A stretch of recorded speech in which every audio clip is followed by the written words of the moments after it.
पंकज जी, सबसे पहले अपने बारे में बताएं और आप कहाँ के रहने वाले हैं, जरा अपने बारे में बताएं।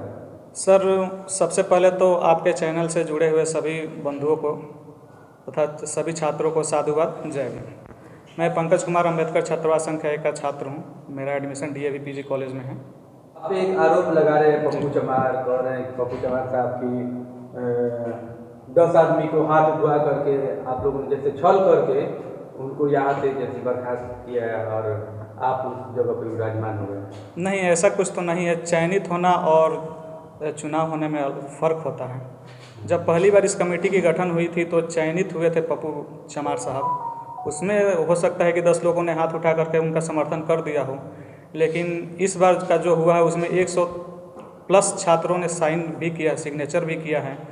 तो जाहिर सी बात है, आप अंदाज़ा लगा सकते हैं कि चयनित हुए हैं या चुनाव हुआ है। आरोप लगाने के लिए तो आप कुछ भी लगा सकते हैं ऐसे। अच्छा, जो 131 लोगों ने साइन किया है जी, वो आपके पास कागज वगैरह है? जी, ठीक है, वो तो आप भेज दीजिएगा, जो आप हम आपको व्हाट्सअप कर देते हैं। अच्छा, ये बताइए कि उन्होंने एफआईआर वगैरह भी किया आप लोगों पर? जी किस प्रकार का एफआईआर है, क्या ऐसा आप लोगों ने किया कि उनको ऐसा करने की जरूरत पड़ी? सर, जब भी आप छात्र अधीक्षक या छात्र यूनियन का अध्यक्ष होते हैं तो कहीं ना कहीं आप छात्रों के हित में बात करनी चाहिए। कहीं ना कहीं आपको छात्रों के हित के प्रति सोचना चाहिए। ये कहा कि छात्र हित हुई कि अपने ही छात्रों पे थाना में सनहा दे दिया जाए, एफआईआर करने की धमकी दी जाए, बार बार 112 डायल करके पुलिस बुलाई जाए।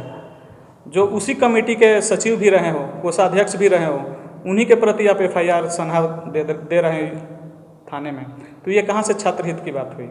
अच्छा, जैसे कि इस हॉस्टल को, ये छात्रावास को, बहुत ऐसे छात्रावास, एक और छात्रावास रहता है जी, हाँ, उसको बनाने में उन्होंने ओम प्रकाश यादव का सहायता लेकर के कैसे कैसे करके 4 को पास करा करके तब जाके बनवाया है। आपने क्या किया है कि आज आप उसे इस पद पे हैं? जी, ये काम उनका सराहनीय है। इसका मतलब ये नहीं कि आप जो चाहे वो कर सकते हैं। आपने सराहनीय काम भी किए हैं, इसका मतलब कहाँ से ये होता है कि आप छात्रों पे एफआईआर कर दीजिएगा। पप्पू चमार कौन है? आप तो देख रहे हैं कि स्टूडेंट है, पप्पू चमार एक लीडर हैं, तो आप में और उनमें किस तरह से अनुबंध हो रहा है? पप्पू चमार पहली बात तो कहीं से स्टूडेंट नहीं है, ना उनका कहीं एडमिशन है। पूर्व में आप सभी जानते हैं कि पूर्व में भी उनका कई राजनीतिक संगठनों से उनका नाता रह चुका है, तो आप कहाँ से उनको छात्र मान सकते हैं? अभी वर्तमान में जो विवाद उत्पन्न हुआ है और मीडिया चैनल में आकर के आप लोगों के ऊपर गंभीर आरोप पप्पू चमार के द्वारा लगाया जा रहा है कि जो चुनाव हुआ वो लोकतांत्रिक तरीके से नहीं हुआ, संवैधानिक तरीके से नहीं हुआ और एक तरफा ये मतलब जो है चुनाव हो गया। सर, ये पहली बात तो ये कि ये संवैधानिक कोई चुनाव नहीं है, मुखिया सरपंच या राजनीतिक चुनाव नहीं है। और रही लोग नियमबद्ध होने की, तो उनका चयनित हुआ था। और आप कैसे कह सकते हैं जबकि 113 छात्रों ने साइन किया है, सर्वसम्मति से चुना है, चारों छात्रावास को आमंत्रित किया गया था, जिसमें 4 नंबर छात्रावास के बच्चे नहीं आए पर उनके छात्रावास अधीक्षक साहब वहाँ मौजूद थे। 2 नंबर छात्रावास से उनका कोई कैंडिडेट नहीं मिला तो वो लोग अपनी मर्जी स्वेच्छा से कैंपस छोड़ करके चले गए। और जितने भी वहाँ पे छात्र बचे उनमें चुनाव हुआ तो सर्वसम्मति से हमें अध्यक्ष पद बनाया गया, अध्यक्ष पद के लिए चुना गया। अम्बेडकर छात्रावास के प्रति जो पप्पू चमार का जो एक्टिविटी था उसको आप किस नज़रिए से देख रहे हैं? अब किस एक्टिविटी की बात करें हमें तो नहीं पता। वो किसी भी छात्रावास में आते हैं बिना किसी सूचना को, ना तो छात्र प्रमुख को सूचित करते हैं, ना तो छात्रावास अधीक्षक साहब को सूचित करते हैं। उनको जो मन में आता है, जो मर्जी वो करते हैं। वो सेहरा साहब का भी नाम यूज़ करते हैं कि कुछ भी फोटो खींच करके उनको भेज देते हैं। ऐसा सभी लोग स्टूडेंट हैं जी, जहाँ पे तमाम शिवांगी कॉलेज में एडमिशन लिया है। जी। कौन से कॉलेज में एडमिशन लिया है? मेरा डीएवी पीजी कॉलेज में एडमिशन है। अच्छा, आपने मैट्रिक कब किया था सर आपने? मैट्रिक मेरा 13 था, 2013। जी, ना उनके गतिविधियों पर बात करें, क्योंकि वो प्रत्यक्ष रूप से आप लोगों के ऊपर दोषारोपण कर रहे हैं कि ये लोग गलत लोग हैं, इन लोगों के रहते जो व्यवस्था सही ढंग से चलेगी नहीं, और जो कुछ भी चुनाव हुआ है वो नियम संगत नहीं हुआ है, इस तरीका का नियम संगत की बात करें तो आप उनसे ही पूछिएगा कि उनका चयन किस प्रकार हुआ है। SC/ST कर्मचारी संघ की अध्यक्षता में उनको भी चयनित किया गया था, न कि उनको चुना गया था। चलिए, ये तो छात्रावास से संबंधित उनका आरोप है या जो छात्र है उनसे संबंधित है, जो चुनाव हुआ उससे संबंधित है। जी, इन्होंने सिवान के जिला अधिकारी कल्याण पदाधिकारी के ऊपर भी गंभीर आरोप लगा रहे हैं। वो कह रहे हैं कि ये दलित विरोधी हैं या उनका तरीका सही नहीं है, तो क्या माना जाए? नहीं सर, ये उनकी पर्सनल द्वेष हो सकती है डीएम साहब से या डीडब्ल्यूओ साहब से, उनकी पर्सनल द्वेष हो सकती है। हमारे छात्रावास के कोई भी छात्र का इसमें हस्तक्षेप नहीं है और वो ना ही कभी डीएम साहब को ऐसे आरोप लगाएंगे। जबकि हमारे छात्रावास में देखिए तो कोई भी इशू आती है, कोई भी प्रॉब्लम आती है तो मुरारी सर हैं, राकेश सर की अध्यक्षता में सारे के सारे प्रॉब्लम्स 24 घंटे के अंदर सॉल्व होते हैं। तो हम कैसे बोल दें कि डीएम साहब या डीडब्ल्यूओ साहब दलित विरोधी हैं? छात्रावास का सुचारू रूप से संचालन एक बड़ी जिम्मेवारी है, मौका आपको मिला है। आप कैसे अपने दायित्वों का निर्वहन करेंगे ताकि एक नजीर कायम हो, उदाहरण कायम हो कि हाँ आपने वो काम किया? क्या प्राथमिकता रहेगी? कहीं ना कहीं बेहतर तरीके से करने की प्रयास करेंगे और छात्र हित में करेंगे। छात्र हित में जी चलिए, बहुत बहुत हम रुक करेंगे। हमारे साथ अम्बेडकर छात्रावास के सचिव हैं। सचिव हैं, सबसे पहले बहुत बहुत स्वागत है आपका। Thank you. अभी जो वर्तमान जो है सिचुएशन है उसमें आपको लगता है कि आप लोगों को एक चैलेंज के रूप में इस काम को करना पड़ेगा? जी, सबसे पहले मैं आपके चैनल का धन्यवाद दूँगा। मेरा नाम अरविंद कुमार हुआ, मैं BA हाई स्कूल और छात्रावास का 3 का हूँ। मेरा नाम अरविंद कुमार है और मेरा एडमिशन PG है DAV में। और सबसे पहले मैं पप्पू भैया को बोलूँगा कि हम लोग को बिना माने वजह का 4-5 10 लड़का को वो OP थाना में सनाहा दे दिए बिना कोई वजह का, बिना कोई साक्ष्य का। तो हम लोग उसी समय उनको बोले और हम लोग एक मीटिंग रखें। उस मीटिंग में चारू छात्रावास के लड़के हमारे रहे और प्रीफेक्ट साहब भी रहे, कर्मचारी संघ भी रहे। उस मीटिंग में पप्पू भैया को सूचित भी किया गया कि आप उस मीटिंग में आइए। हम लोग कौन सा ऐसा गलती कर दिए हैं कि जब अब यहाँ तक नौबत आ गई है सनाहा देने के लिए। उस मीटिंग में सूचित करने के बाद 2 बार हम खुद बोले थे, हमारा प्रीफेक्ट साहब हैं सुजीत कुमार नाम है इनका, ये भी बोले थे। बच्चा सब हम लोग बुलवाए थे, एक रोज़ पहले बुलवाए थे कि आप मीटिंग उसको माने रहिएगा। वो बोलेगा ठीक है।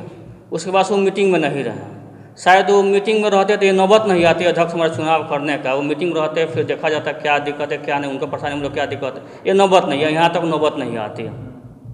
और जहाँ तक रह गया आरोप और ये लगाने का पौगे मैंने सरियाम हमने हम लोग का ये गलत बात, हम लोग कोई मैंने उनको मारे धमकाए नहीं है, वही मैंने सनाहा में दिए हैं। कहना है कि जो बाबा के अनुयायी है वो भी मेरे भाई हैं। जी जी, आप सभी लोग को भाई एक तरफ से मानते हैं। बहुत कुछ किए हैं उनके कहने के अनुसार, जैसे कि बता रहे थे कि जब छात्रावास में पानी टपक रहा था, टूट रहा था, फूट रहा था, उसके लिए हमने आवाज़ उठाया है ना। फिर उन लोगों ने मेरे साथ ऐसा किया है, बताओ क्यों ऐसा किया है, लोग किसके साथ बहकावे में है लोग, इसके बारे में जरा बताइए। नहीं, हम लोग किसी के बहकावा में नहीं है।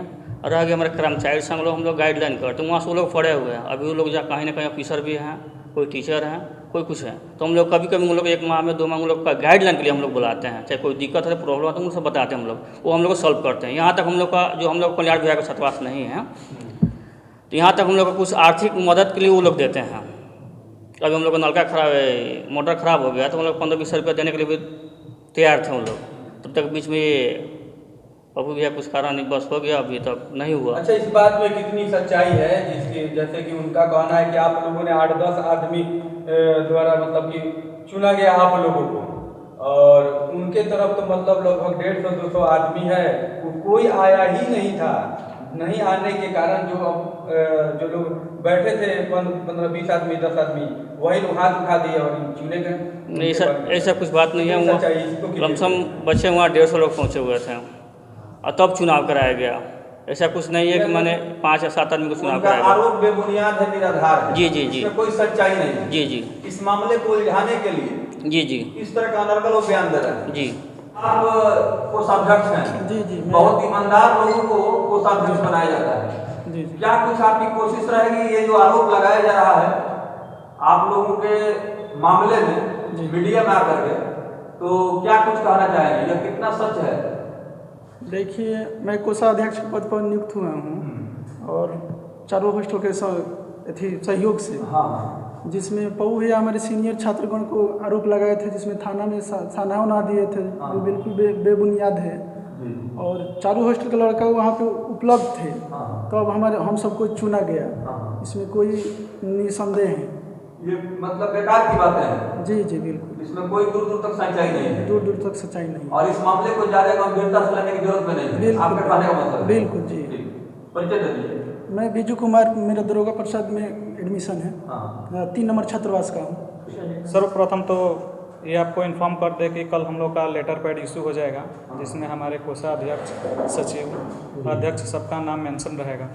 और वो जो लेटर पैड बनवाए थे उनको भी एक बार आप देख सकते हैं, जिसमें केवल उन्हीं का नाम है। और एक और चीज़ उन्होंने लिखा था कि 1 नंबर छात्रावास में उनका जिला कार्यालय है। आप पूरे कैंपस में कहीं भी घूम लीजिए, अगर ऐसा लिखा हो आपको दिख जाए तो आप हमें बता दीजिए, ऐसा कहीं भी नहीं है। और कल हम लोग अपना लेटर पैड इशू करके उस पर लिखित रूप से हम लोग DDC साहब, DWO साहब और DM साहब को फॉरवर्ड कर यानी वो जो है स्टूडेंट पे हावी होना चाहते हैं। जी। हो सकता है आगामी चुनाव को लेकर के उनके कुछ मुद्दे हों, उनके वो चीज़ अपने पक्ष में रखना चाहते हो ताकि फिर से किसी राजनीतिक पार्टी में वो अपना इंटरफेरेंस कर सकें। और जबकि ये चीज़ होता हुआ नज़र नहीं आ रहा है तो वो अपनी राजनीतिक पार्टियों से संगठन करने के लिए इस प्रकार की मानसिकता प्रदर्शित कर रहे हैं। सम्मानित करिए, पहुँचने रहिए।